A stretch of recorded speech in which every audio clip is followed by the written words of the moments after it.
Yeah, it's got a nice sound, nice feel. And the front end drops off so swiftly, you feel like you're right on the road. Right, kind of like a go-kart, you know, you can see it. You're used to the cars with the big long noses where you kind of got to lean back and look over like a little bit. It's like a gun sight. Yeah. Welcome to episode of J. Lone's Garage. Today, automotive royalty, the cars that really made Porsche's name in the United States. Two 1960 356 Porsches. This one is what they call an outlaw. Now, in the early days, the term outlaw referred to, and it was really not complimentary. Now we think of it. You've all heard the name Rod Emory. His family, they started the name, they created the name, and it was sort of a, it's not a real thing, it's an outlaw. Well, now it's ridden above that and is in a class all its own. At Emory Motorsports, this is a heavily modified 356, hence an outlaw, and this is a massaged one, let's say, just maybe upgraded just a little bit with a very special story.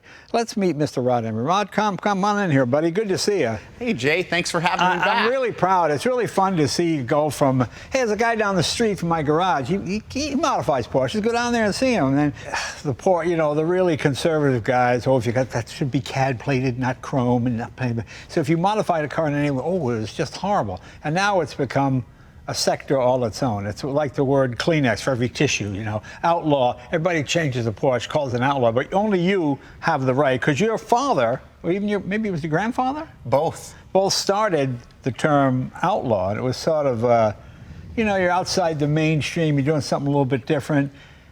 It's gone from being frowned upon to being hugely admired. In fact, you guys have a big reunion coming up. The first weekend in October at the Audrina Automotive Museum in Newport, Rhode Island. They're going to feature Rod, and we're going to do a seminar. If you're a Porsche fan, you have to show up for this, just to hear him speak with his family, their background with Porsche, all the things they've done over the years, integrating with the factory. It's really going to be a fun time, and there'll be a lot of Porsche people there. So remember, that's the first week in October.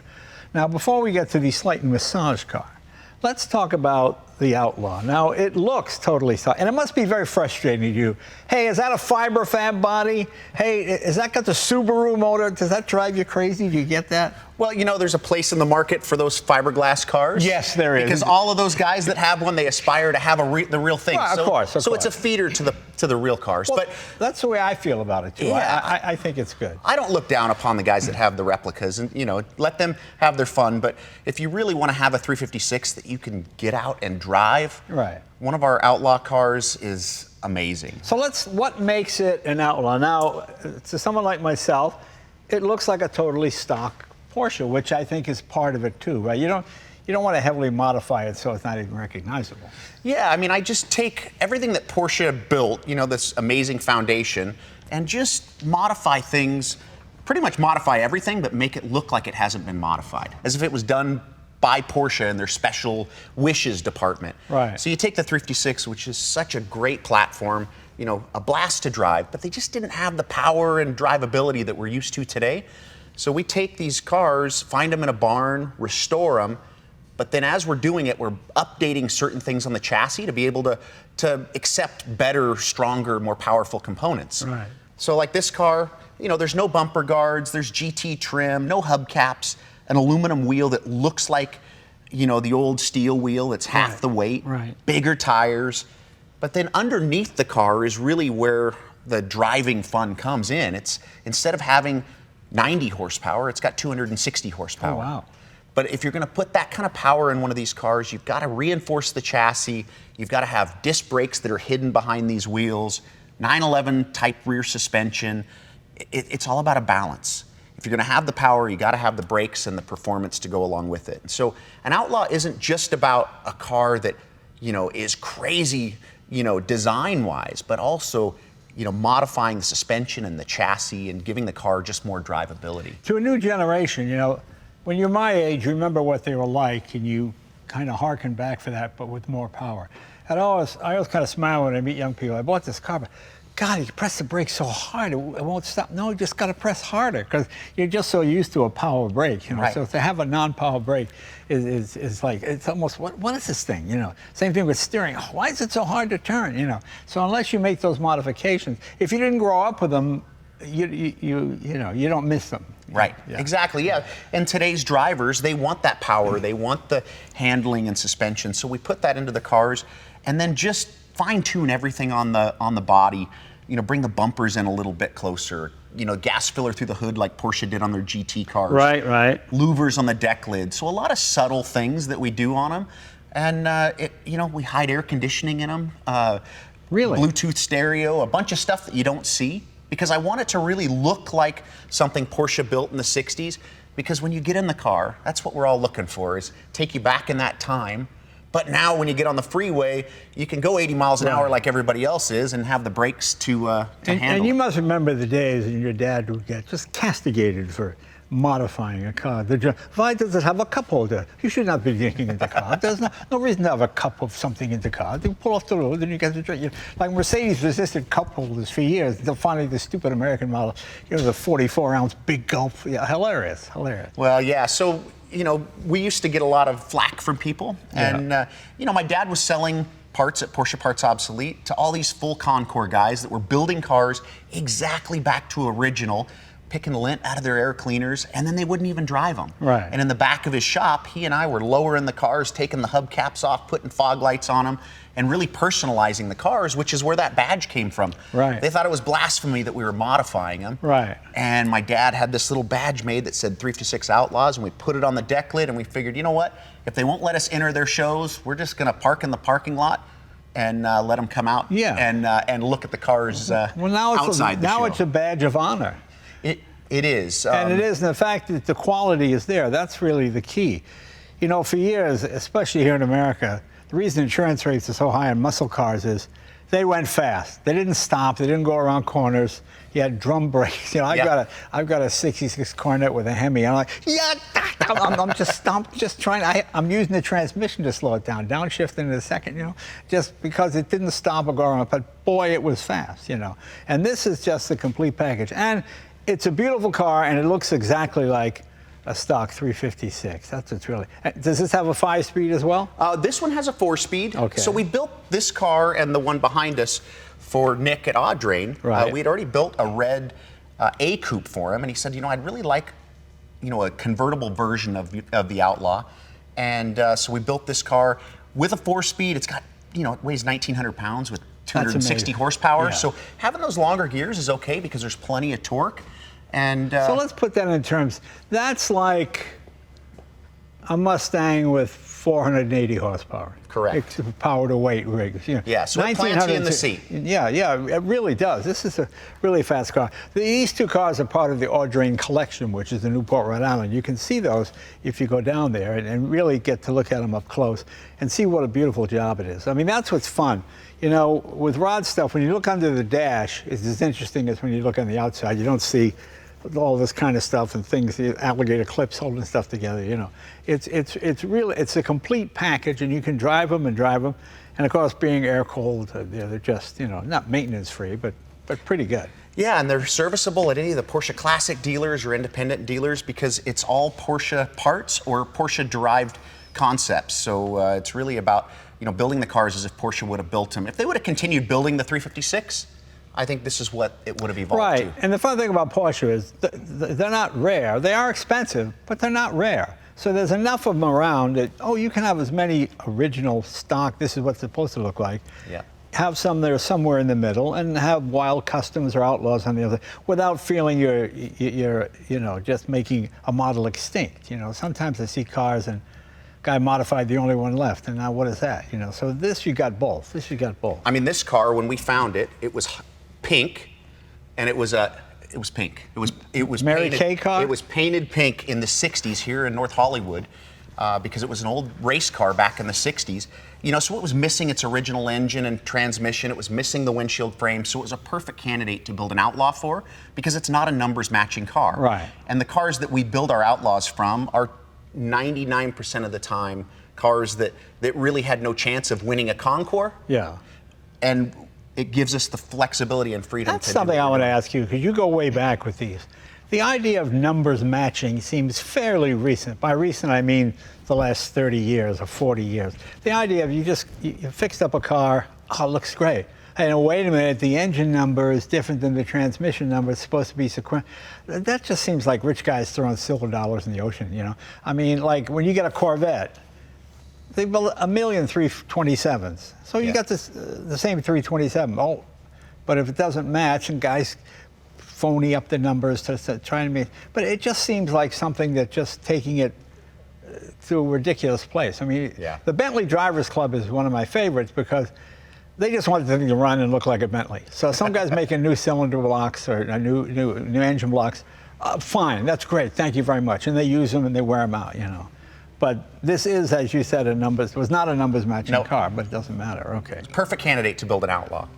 Let's go to this one here. Now, this you have someone specially bringing in here? What do we have here? Yeah, so, you know, Jay, little background on this car. You know, I built both of these for the Audrina collection, and I got a phone call from Nick about 2.5 years ago, 3 years ago, that he had just bought a numbers matching all original 1960 coupe.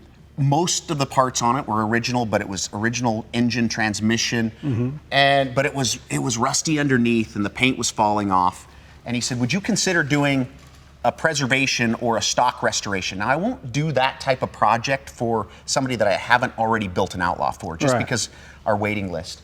And I said, you know, we'd love to do it for you. I said, but, you know, this project really needs to be in the hands of kind of the next generation of Emorys. And a little background on me, just turned 50 this year. And, you know, looking at how I kind of transition my business. Am I going to be doing this the next 20 years and then sell it or close it down? But fortunately, about 3 years ago, my daughter Jade and my son Zane joined the business full time. And my daughter ended up marrying one of our guys in the workshop, Drew. So this business wonder how that happened. I wonder if Drew was off doing something when he should have been working. Well, Drew and Zane became best friends. Drew moved out here from Ohio, and about 6 years ago, and Drew and Zane working in the workshop together became really good friends, and you know, love bloomed between Jade and Drew. But here we are, the fourth generation of Emorys, and you know, my grandfather had Valley Custom Shop. My dad had Porsche Parts Obsolete. I started Emory Motorsports, and now I have my daughter Jade, who does all of our purchasing and manufacturing and project management. My son-in-law Drew, who does fabrication in the shop, and my son Zane, who leads the restoration assembly side of the business.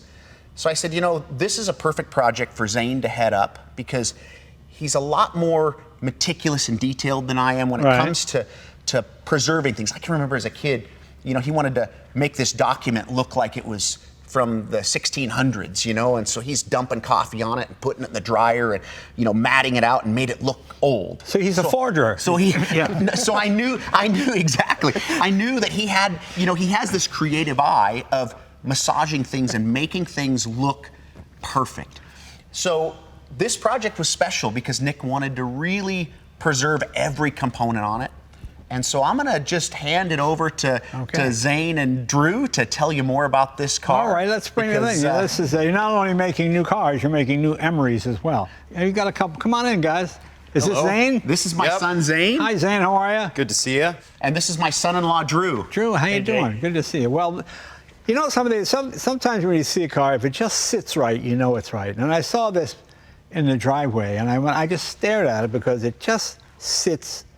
It has good posture, as my mother would say. Thank you. You know, it sits right. Sometimes you see cars and they just look like something's off. And the paint, the quality of the leather, you guys have done just a beautiful, beautiful job. Thank you very much. This is not your first one, right? Oh, this one probably put me through Porsche college, if there ever was one. You know, I've been working with my dad my whole life, but I haven't been full-time in the shop until like about 3 years ago. We got that foolish education stuff. Yeah, you know what I mean, that Hollywood school and all that jazz. So, but this one was a special car. I didn't disassemble it. I came into the shop after it was disassembled, but I kind of got 3 racks of parts, and I had him as my buddy, and you know, we put it together. So. Well, it's just a beautiful job, and I like the fact that you can't tell by looking at it which is the modified. Well, I can just a little bit from the filler cap.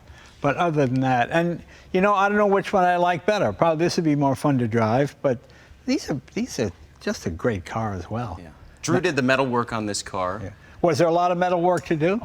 There wasn't much metal work done to it. Like Rod was saying, this was the perfect candidate for this type of restoration. A lot of the cars that we get in the shop, you know, a lot of things can happen to a car in 64 years of life, which is what these cars are. So oftentimes the cars will come in and there's a fender brazed on, or it had a Corvair engine put in the back, or a big block Chevy V8 in the back. So those cars, you know, make the perfect candidate for us to do an Outlaw style build, where this one was pretty clean overall. You know, it had all the typical spots like your doors, your fenders, the battery tray, just where water would build up over time. But all in all, it was the perfect car for this. But you know, it's interesting. Up until recently, people were still butchering these cars. When I got my Bentley four-door, the big Mulliner, I stayed from a guy who was going to buy it and turn it into a Le Mans replica, as they all do, you know.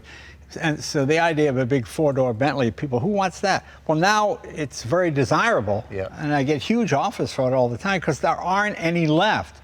And the fact that you see something like this is exactly what you would get in 1960 for your, what was this, about $3,800? It's not an inexpensive car. Yeah. You figure a Cadillac was $4,500 in 1960. So this is a very expensive sports car. And to be able to pick it up and drive it just as you would have in 1960, it's pretty exciting. It's and they paid a little more. You know, they put a Super 90 motor in it from the factory, and you know, it's got some accessory options like the day-night mirror from like a gull wing, and then it's got, you know, the armrests, and it's really cool. But this would make probably the Porsche people nerd out a little bit. You know, you got the pickle fork wiper blades. You've got, you know, it came with so many nice original parts that I really took the time to make sure that they were all restored correctly, but by using the original badges and, you know, just making it look as authentic as it would have left in 1960s. So. And the build quality of these back in the day was really exceptional. I mean, compared to Detroit or Japan or anywhere, I mean, the German, what was the factory, how do you say it, where they made the bodies? Reuter. Reuter, right, that's what it was, I mean, just real craftsmanship, real old. You realize all those men were probably born in the 1800s, and I say men because they were men. They didn't have women working in car factories. They smoked, But they were all guys from the 1800s. You know, and it's pretty cool, pretty cool. Well, just a beautiful job. And this has the Super 90 motor. Correct. And you know, it's a sleeper Outlaw. You know, the engine was done by Ed Pink, so instead of, you know, 90 horsepower, it's got, you know, 135. So it's kind of like a 2-liter. So it looks stock though. You open the engine lid and it's got all the sound deadening. It's got the Nike air cleaners. It's got, you know, everything that it should have. It's just got a little bit more crack. We couldn't help ourselves. Yeah, it's 12 volt. It's got a dual master cylinder, but it looks the way it should. But you know, when I was a teenager in the 60s, I never got these because when you get a Corvette with 300 horsepower for less money than a Porsche with 90 horsepower, why would you even, because horsepower was everything when you're a teenager. You just want to burn rubber, you know. It took me a long time to really appreciate the handling and the finesse and all of that of these. It just, and these bullet lights, I don't know why we don't, they don't still use these. They're cool. They're way cool. It's a really good looking car, good looking car. Super cool. So it's 4-wheel disc, correct? Nope, this is drum brake. It is drum brake. That's right. 1960. I've got a 63. Mine has what they call the angular brakes. Yeah, that was used on the Carreras. So yeah, they were an annular brake. They look like the drum. They've got the big wide 5 pattern, but the drum encapsulates a rotor that the caliper comes from the inside. Right. Really a unique brake. And that was a Porsche built brake, and then they went to the standard brakes in Well, they built that because they didn't want to pay a royalty to Girling. Exactly. So I was driving mine one day, I go, all right, I'm on the freeway, I'm going 70, and the pedal's on the floor. All right. When it went out, it left right now. Yeah. It's like when you're sitting in your living room, the cat goes, I gotta get out of here, and the cat runs over. That's when I went, no. I coasted to an exit, pushed it in, called the flatbed, and fixed it. But yeah. What was it, 2 years only or 1 year only? 2 years. 2 years, that was it. 62, 63. They said, well, okay, we'll pay the royalties. We learned our lesson. Yeah. Well, can we take one of these for a ride? Yeah. Why doesn't Zane take you out in this one? That sounds good. We'll leave the old guard at home. Okay, yeah, all right. They're old-fashioned cars, and go with the hip, new, cool car. It's just so funny that the dad wants to modify it. Oh, and the son wants to make. See, father. I appreciate both, though. You But know. it's always the opposite, because if your dad's a traditional guy, then you want to put a 427 Chevy in. It just makes me laugh. Well, and we got plenty of years to build cars together. Yeah. You know, all of us are very fortunate to get to spend every day in the workshop creating together. Right, and we'll have a seminar. Again, if you come to the Audrina that first weekend in October, come in, and it's really fascinating, these seminars, because you get to ask questions from the audience, any Porsche questions you might have, and it really brings the community together. So hopefully we'll see you there. But Yeah, I'm going to be doing a seminar with John Oates from Hall Oates. oh, right, yeah, sure. On Outlaws, and then the two of them are going to be doing one on Saturday that's Young Hands, New Techniques, that's going to be talking about the next generation of car builders, and they're going to be there to spend some time with all the younger 30 under 30 builders at the Concours. And so, yeah, the seminars are going to be great. Let's give it a shot. And listen to this door slam when we get in, how solid it is.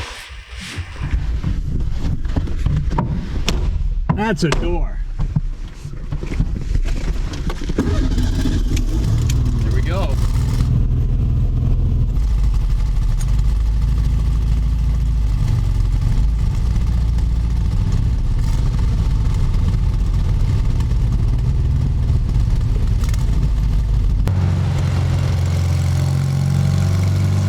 Got a 741 gearbox, the same gearbox that was in it, you know, dual mount. Right.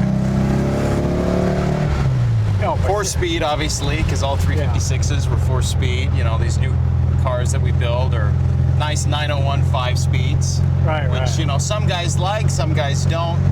The stock guys that have other 356s, you the know. 901's got the dog leg. Right. And some people don't like the dog leg into first gear, but it's not bad for me.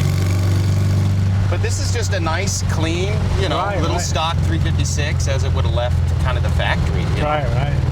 These carpets, I had to hand dye with RIT dye. Yeah. So my grandfather has a great story where he had a black B coupe, and he went to a full Concours, and the night before he decided to stain the carpet with RIT dye. That way it was nice and perfect. So he used my grandmother's linoleum tub and put the RIT dye in there and stained the whole tub, and then reinstalled the carpet, showed up to it. It was still kind of wet, won the Concours. And so I got that trick from him, because the repo carpet has this like kind of white stuff in it and it doesn't look right. So I took tan square weave and dyed it red and dyed the binding and kind of went the extra mile. There you go. A little nerdy, but at the same time, why not? So these shocks, it came with the original Porsche shocks. Most people when they get these cars as a donor car, they're conies that have been put on 4 or 5 or 6 times, and the original shocks just get thrown in the waste bin. So these actually had the 4 of 60 stamp on them, and they say Porsche. So we had those rebuilt. So it's one of those touches that just make it more unique. Yeah. I mean, the nice thing about this car is it came with so many original parts. It was, it hadn't been messed up with. So, the doors are stamped, the hood's stamped, the deck lid's stamped, the window regulators are stamped. It gets crazy. You see why they rebel against the 911. This thing feels so perfect the way it is. And still with a ZF steering box, right? Drum brake car. 1960 is a long time ago. And 60 was the big year for the changes, They raised the headlights, they moved the bumpers up. Got as much power as the standard Carrera too back then. Right. I mean, this one's got some trick stuff to it, but yeah, Ed Pink did the motor. It's got, I think, Carrillo rods and JPS heads or something. Right. Most people, when they do these 356s, they'll throw a 912 one in the back, and the hardest part was putting the sound deadening in this thing. Yeah. So Bill Perrone makes this sound deadening kit. He's got the parts shop near the beach, and it's like the factory. You got to use a you know, a heat gun and lay it in, and it's tar, and you got to get the seams right. And Is it hard getting this rubber installed? I guess everybody does it. yeah, it's hard. You know, you kind of have to train them a little bit. You know, over time they get hard, but you know, they still want to catch every once in a while. But rubbers are tricky on these cars. You know, the fitment of the door seals and the strikers and everything, you know, Yeah. it all plays a big part. The Concours guys will freak out over the glycerin bottle. Was that standard? Yeah, that was what they came with. So that's what all those three things are. What's The that glycerin, the fuses, to technically, you know, for the wiper blades and the door seals to make them shut nice. Oh, So some guys will hunt the earth for the glycerin bottle. You know, oh, I found it. I found the glycerin bottle. But somebody makes this one. yeah, I think it'd be easy enough to make Yeah. 3D prints. But it was one of those things where, you know, I just kind of had a little fun. Yeah, yeah.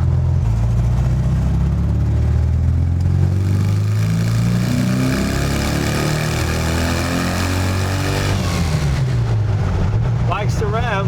Yeah. Yeah, it's got a nice sound, nice feel. And the front end drops off so swiftly, you feel like you're right on the road. Right, kind of like a go-kart, you know, Right, you yeah. can see it. You're used to the cars with the big long noses where you kind of got to lean back and look Well, it's over like a a little thing bit. in front, like a gun sight. Yeah. You don't realize how small Porsches are until you're not in one and you're Right. in another car looking at them on the freeway, Right. you know. Well, the little Mini cute used to thing. actually be small. It's not a Mini. Even the regular Right. Mini is like an enormous car now. Right. You know, it's so funny, because of SUVs, the ride height of the average car is now the same as it was in 1938. Is that true? Yeah, up to here, not Wow. little height, because Yeah. most people have SUVs. So the average height is like, So we're going back in time for that kind of stuff, you know. feels like it. Yeah. I wish I could remember the time when the roads looked like they used to, you know. Now everything on the road has cat eyes and, you know, looks disposable, but Right. you know, these cars, they're as they should be. They're simple, they're refined, they're Right. beautiful, but you know, I'm not of the generation where the roads were beautiful, you know. Yeah. So I relish guys like, or I'm envious of guys like you that.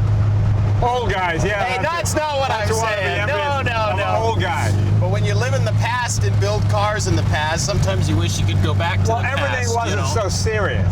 Right. You know, now everything, like when I was in high school, I remember I was like a sophomore. Sure. And some of the seniors went to the hardware store, bought a case of dynamite, and would drive around blowing up mailboxes. Oh, jeez. And the cops, hey kids, hey, give me that dynamite. Come on, get that. Gotta call your father. And they called your parents, and your Right. dad came and took the dynamite. Wait, now you'd be a terrorist, you'd be in prison. Oh, but man. it just, The dynamite was a construction tool, so I guess, you know, it was found. I guess first step was the bat, the next step was the Oh, dynamite. yeah, I remember high schools had gun clubs. Oh, sure. You bring your rifle Right. and put it in your locker at school. Right. Good Show luck it with off. that. Yeah. You know the biggest difference I see now? Because I think parents are so protective. When I was a kid and I would go to a car show when like 7 or 8, I'd look at a car, kid, you want to sit in? Oh man, yeah. You know, don't Yeah, they touch get the exhaust excited. pipe. Like whenever I drive my Countach, one of those kind of really, I'll say to the kids, you want to sit it? And the kid will look at his mom, no, I don't want. You know, they're just, They're Really? scared. Yeah. yeah, I mean, Yeah. it's like, because what's going to happen? You know, when I was a kid, you always touch the stove to make sure it was really hot. Well, kids have way too much stimulus now. You know, they've got the phone. They're overwhelmed. Plus, all cars now tend to look the same. That is very true. Like I was saying, they all got, you know, kind of cat eyes and. Yeah. Well, my favorite thing about this car is you can use all the power all the time. You It's know? there if you want it, you know. Yeah, I mean, it's not so crazy fast. You know, so many modern supercars, you put your foot, you're going 160. Right, immediately. You're in prison before you even know it. Yeah.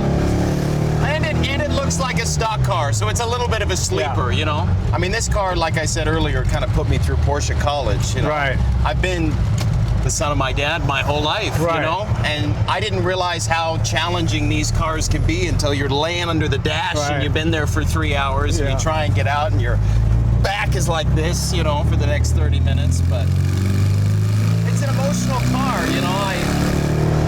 I love my dad with all my heart, like a kid does. Yeah. I watch how hard he works, and you know, for my life, I get to now spend every day with them building cars. And like you met my brother-in-law, he's there in the shop every single day with my sister, and it's now, let me ask you a family question. business. Oh, about the two of them, I knew you would. Okay. Did you know he was going out with your sister before your dad No, knew? he did the right thing. I knew, yes, before my dad knew. Yeah, he had to get it broached through me. Right, you know. No, he did the right thing. The problem is my sister made the first move. He was my friend, so what am I supposed to say? You know, if my sister's for him, he didn't. So you know. one day at work, did he have to go into the office? He took me to Cantor's Deli and sat me down. Your dad did? No, Drew did. And told me, hey, buddy, I got to tell you something. Oh, it's hilarious. So how did he tell your dad? That makes me laugh. I told my dad. Oh. I guess I was the road block. You know what I mean? Right. Well, my favorite thing, every car show, in fact, when I watch your dad's, it's the only place that doesn't have sparks flying. Right. People have the grinder screeching in the background, throwing a shower of sparks next to the can of gasoline. Except the cameraman, he's blind by the end of it, as he's been watching him weld for the past 20 minutes, so he can't see anymore. And California is the best place to have a Porsche because you've got roads here. People always complain about the traffic, and it's horrible. That's the 405, the 210, the 101, and the 5. As soon as you get off of those, like the 210 freeway, it's less than half a mile right that way. Right. We're going to go left right here into the mountains, and we will not see another car. And I love the big steering wheel. It really helps you. Three-spoke wheel. It really helps you maneuver the car. Guys, let's put these little wheels on. The one that drives me nuts, and I see in a lot of lowriders, the chain steering wheel. Oh yeah. I just think one day it's going to go ding, and the chains are all going to, gonna explode on them. All the little welds will break. Yeah. But to them, it has the nice look, right? Yeah.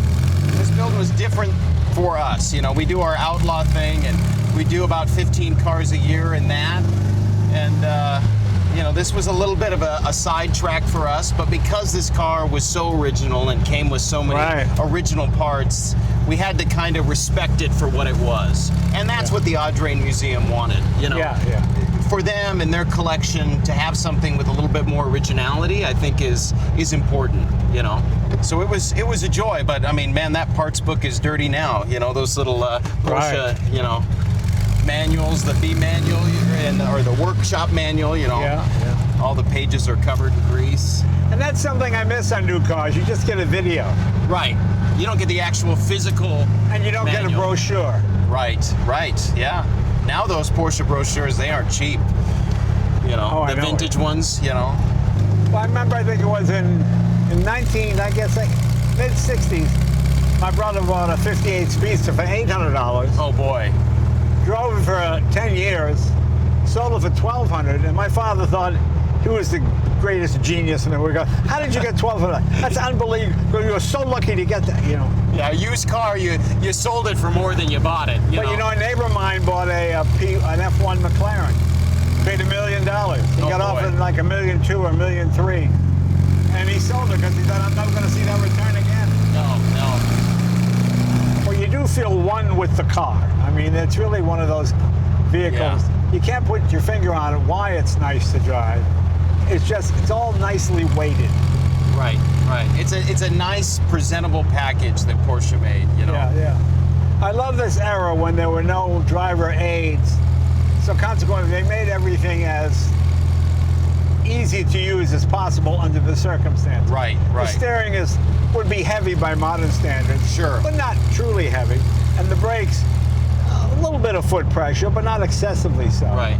Well, it's still a drum brake car, and it's originally, it was a single master cylinder. Now it's a dual master cylinder, and originally it would be 6-volt. Now it's converted to 12-volt. Is that a Porsche dual master or just a universal dual master? It's an Alti, the same brand as as what Porsche used. Because Porsche, a lot of these parts aren't Porsche parts, obviously. Sigla made windshields for Mercedes, and SWF is, you know, who made the wipers and the washer system, you know. Same thing with the front turn signals, and then you had Hella, and then you know, they'd buy all these German parts, and that's why all these German cars kind of have some of the same parts.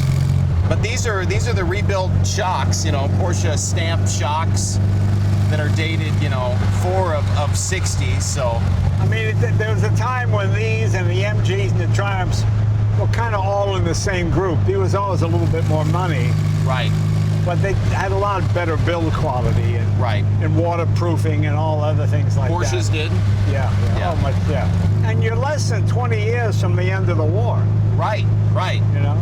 Yeah, I mean, California is the place for these cars and these little 356s, and it's where we live and have our business, and you know, we wouldn't have it any other way. As I said, have you seen another car? No, it's a gorgeous driving road. Nobody else has been on this road. The great thing about these roads are they don't go anywhere. Right. They used to, but now the Right. highway or Yeah. the freeway goes around them.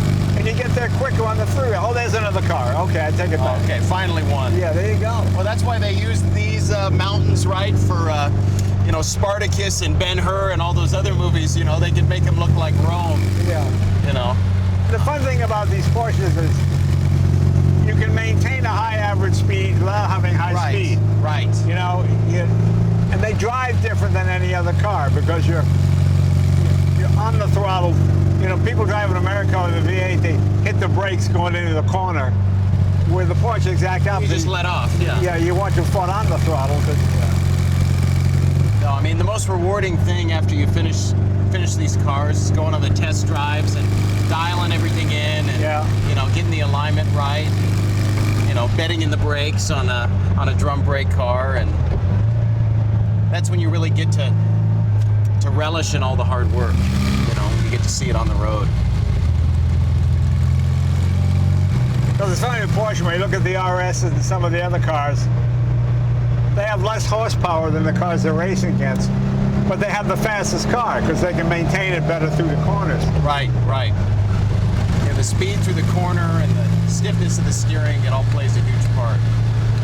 I mean, they built Porsches to be driven, you know. Yeah. That's why they offered, you know, Carrera motors and, you know, a GS or a GT, you know, and in a car you could just buy off the lot, not just Right. the Spiders or stuff that they were racing, you know. They really embraced that racing side of Right. their history, and you know, it's what allowed them to fund all these other great cars. And it's a good thing Porsche's kept going. It's a good thing Bootsy designed the 911, and it's a Yeah. good thing the legacy's lived on. So, you know, these cars have had a great history for so long. You know, I bought my Carrera from Paul Resnick. Oh, sure, yeah. And Paul knew Hoffman. Oh, yeah. Yeah, I mean, he's one of the original Porsche distributors, so he knew Max Hoffman. Yeah, because there was Hoffman, and there was Vosick, and there was, Right. I think, Riviera somewhere. And my grandfather worked at Chick Iverson's in Newport Beach. Yeah. And Chick was good friends with John Wayne. They'd go on boats together and do the John Wayne thing, I guess. You know. Because sports cars back in the day were like motorcycles. If another one was coming towards you, you'd flash your lights or wave. Right. You know, oh, thumbs up. Right, You know. nice one, bud. Either it was an MG or a Triumph, yeah. Because compared to the American behemoths of the period, Yeah. I always remember Chrysler had the ad for the power brake.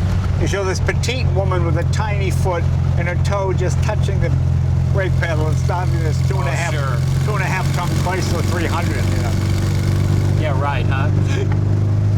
I mean, the European cars were definitely more thin and streamlined and Right. more elegant, you know. And my great-grandfather that started Valley Custom, that's kind of what he stylized his cars off of, were the Yeah. European cars. And that's what we try and do with our Outlaws, too, is less is more, you know. Right. Simplicity. Yeah, sure, all the chrome is nice and the bumper guards and all that, but it's not like the factory wanted to put them on. They just had to meet spec. You Right. know, the Pre-A's didn't even, you know, the early ones, 50, 52, didn't even have bumper guards, you know. Right. And then the US, they had to put the overrider bar, and they had to meet all these regulations, which kept changing the design of the car. Then Yeah, sometimes it's I nice think to the go bumper back. guards weren't so much a government regulation, just the only way you could protect your car. You know, Sure. you got a little Porsche, you're parking next to a 59 Cadillac with those giant Dagmar bumpers and fins. Oh my God, this one's something to protect you. But look, it looks like you're driving into the Sound of Music here. Look at the. I know, it's gorgeous. You can almost pretend you're in Europe on these roads in this I know, little you car, feel like you're in Sicily. Yeah. I mean, it's funny, you can't even see a city with these mountains. Right. We could be in the middle of the Arizona desert. You have no idea. Hey, you forget where you are. Yeah, you can put lots and lots of miles on these cars, and they're just meant to be driven. Well, that's my favorite thing about Porsche. A lot of Italian guys with fancy Italian cars brag about how few miles they have. Yeah. Porsche guys brag about how many miles they put on. Yeah, exactly. Yeah. And that was the purpose of this thing. Do kind of a Concorde type restoration, but one that was meant to be driven. That's why we made the engine a little bigger and souped it up and just made it a nice performing car. Well, that's what I find interesting about Bloomington Gold. If the paint is too good, well, the factory never did that good a job, and you deduct points. Yeah. Oh, geez. Yeah, there was a whole debate back in the day. I don't know, at PCA or something. My grandfather told me on, which way the car was orientated when they sprayed the undercoating, which way the run should go, and that just gets stupid. Well, that's like guys that, I know which side of the hill this wine comes from. It's on the right side.